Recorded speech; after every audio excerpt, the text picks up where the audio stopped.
G'day everyone, how are ya? Hope you're doing bonza because today we've got a real ripper of a topic. Today we're going to talk about the law of conservation of momentum, one of the fundamental laws of physics, and how it shows up in our lives.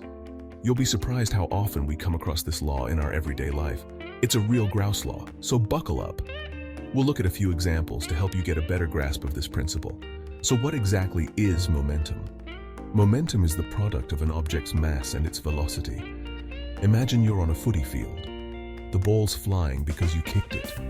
When you kick the ball, you transfer momentum to it and it starts moving. That's momentum, the product of an object's mass and its speed. Now, let's hop on a skateboard. You push off your mate.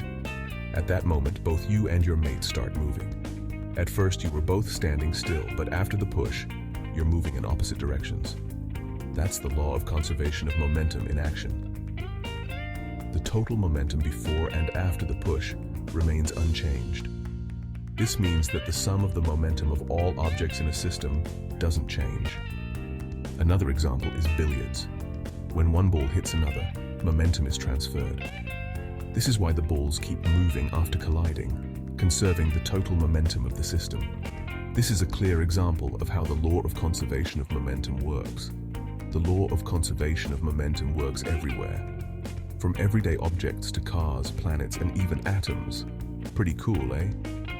This law helps us understand many processes in nature and technology.